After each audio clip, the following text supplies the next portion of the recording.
I am Dr. Shannaya Macabunar, the team leader for the Arts Institute.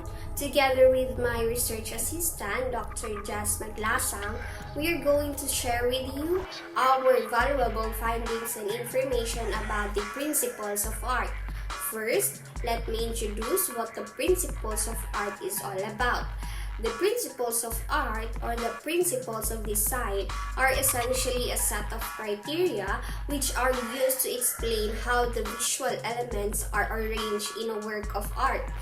These principles are possibly the closest thing we have to a set of objective criteria for analyzing and judging art. While an artist might not use all the principles of design in one piece, the principles are intertwined and the use of one will often depend on another. What Dr. Macabunar said was true. In fact, there are more or less 7 principles of art that artists use. Unfortunately, we are unable to unlock all these principles, but good thing, we do know about the 3 of them.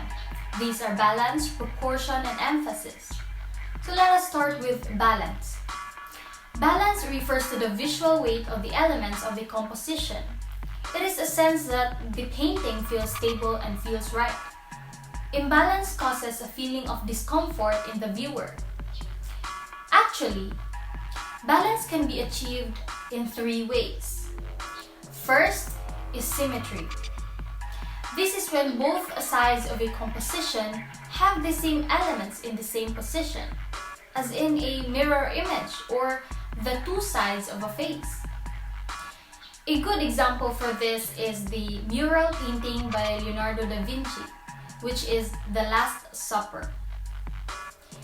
Take a look at the length of the table, the number of people from the left and right sides, the doors behind them, and even the ceiling. All are the same, are almost the same. Next is asymmetry. Yes, you heard it right. Asymmetrical art can still be considered balanced. This means that the composition is balanced due to the contrast of any of the elements of art. For example, a large circle on one side of a composition might be balanced by a small square on the other side. Let's take a look at the painting entitled The Creation of Adam by Michelangelo. On the left side, there is only one person, while on the right side, there are more or less 10 people. But still, the painting doesn't feel awkward or imbalanced because the person on the left is leaning against a rock, which is similar to the size of the group of people on the right side. The last one is radial symmetry. Elements in a radial symmetric art are equally spaced around a central point, as in the spokes coming out of the hub of a bicycle tire. A great example for this are the Filipino parol during Christmas season in the Philippines. The second principle of art that we discovered is proportion. Proportion concerns the relationship between the sizes of the different parts in an artwork. For example, the width compared to the length, the area of the sky compared to the land, or the area of foreground compared to the background. Some proportions are considered to be visually pleasing, such as the rule of thirds and the golden ratio. In the painting by Giovanni Boldini, notice how the proportions of the female subject's hands, face, feet, and torso are all accurate. If Boldini painted the hand too large compared to the rest of the subject's body, there would be an issue of proportion.